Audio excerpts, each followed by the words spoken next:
E de economia passamos para a política, porque pela lei o governo tem até 31 de agosto de cada ano para apresentar o projeto de lei orçamentária anual do ano seguinte.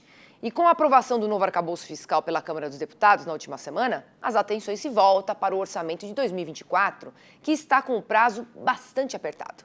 E quem está aqui para falar com a gente sobre esse assunto é o diretor executivo da Action Relações Governamentais, o João Henrique Rummel. Boa tarde, João. Bem-vindo aqui como sempre. Boa tarde, mais uma vez estar aí com vocês. Rummel, a essa altura do ano passado, a Lei de Diretrizes Orçamentárias já havia sido aprovada e também sancionada. O que ainda falta para isso avançar? Bem, nós estamos num momento político de definição da relação entre executivo e legislativo. Você vê que a cada dia as pessoas precisam ver eu brinco que nós estamos passando por um momento revolucionário na política brasileira, definindo com quem estão os poderes. Na semana passada, podemos observar que o arcabouço passou, mas os grandes benefícios que o Executivo tinha colocado no projeto, que voltou para a Câmara, no Senado, que tinham colocado no Senado e voltou para a Câmara, era a possibilidade de aumentar os gastos, tá certo, um limite de até 40, por volta de 35 a 40 bilhões de reais, que era uma estratégia de modificar a data da inflação, se era de julho ou se era até dezembro. Tá certo? Então, o que acontece com isso? O governo, a Câmara falou, não, vamos fazer uma coisa de cada vez, vamos fazer 100, depois você senta e negocia com a gente de novo mais esta etapa.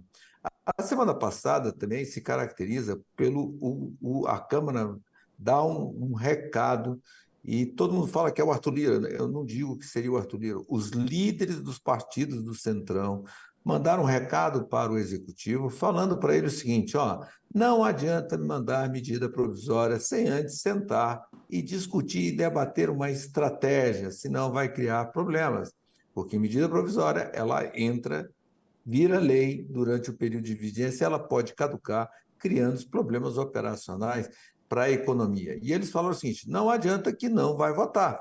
E como foi feito? Votou aquilo que era de interesse público e urgente naquele momento para a sociedade como um todo, que era o salário mínimo e a mudança na tabela do imposto de renda. O resto caducou e não tem como votar agora. Então, outro problema que está tendo é a lei de diretriz orçamentária, onde o relator, tá certo, colocou para o governo que vai colocar a impositividade e um cronograma de pagamento das emendas individuais e de bancada dos parlamentares. Então, vai ter que ter um planejamento. O governo não vai mais poder falar assim, vou atrasar para ganhar, vou atrasar para poder, enquanto você não vota. Não, vai estar na lei e pode ser crime de responsabilidade não cumprir as metas e o planejamento das emendas. Então, quer dizer, mais uma vez, nós estamos vendo que o colégio de líderes, a liderança da Câmara, seja ela através do Arthur Lira ou de qualquer outro que vier,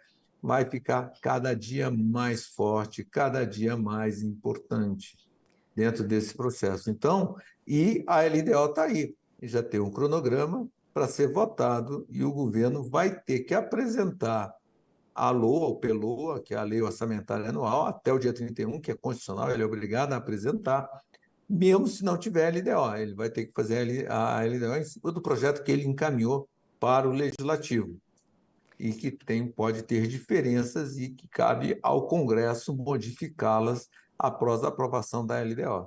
Então, quer dizer, nós estamos num momento agora importante de definição onde vão ter os gastos e que está tendo um debate muito grande onde o governo, na LDO, coloca que vai ter, tá certo?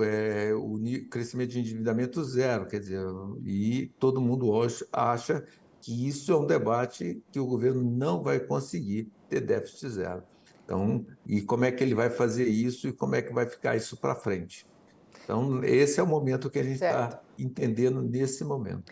Agora, me fala uma coisa, Rummel, com a aprovação do arcabouço fiscal e também essa possível resolução da LDO, a gente vai ter o avanço em pautas importantes para o agro. Eu quero que você me diga quais. Olha só, as pautas do agro hoje, a maior parte delas estão no Senado. E eu acredito que elas estão evoluindo e eu acredito que elas entrem nessa negociação. O marco temporal, tá certo? Que já foi aprovado na Comissão de Agricultura, está na Comissão do Senado, de Constituição do Senado, já tem relator, já tem relatório e que deve votar, porque ao mesmo tempo está pautado para essa semana a votação do marco temporal no Supremo, no Supremo. Também eu acredito que tem uma pauta que é os defensivos agrícolas, ou pesticida, ou agrotóxicos, que também deve estar votando e para ser aprovado dentro de um prazo razoável. E também tem aí a questão dos bioinsumos, a regulamentação dos bioinsumos. Existe uma tecnicidade onde esse é um projeto que está um pouco mais complicado, porque a indústria está querendo colocar o patenteamento dos bioinsumos, que a lei de patente não permite, eles estão querendo abrir uma brecha para isso. Então, eu acho que esses são os temas que nos próximos meses o setor agrícola vai trabalhar. A lei da reforma tributária e agora, na expectativa do presidente da Câmara, colocar para votar Correto. a reforma administrativa. Tá certo, Rúmio. Obrigada aqui pela sua participação mais uma vez no Mercado e Companhia. Boa semana para a gente, para todos nós que aqui e também para quem está nos assistindo. Tá? Muito obrigado e boa semana para todo mundo.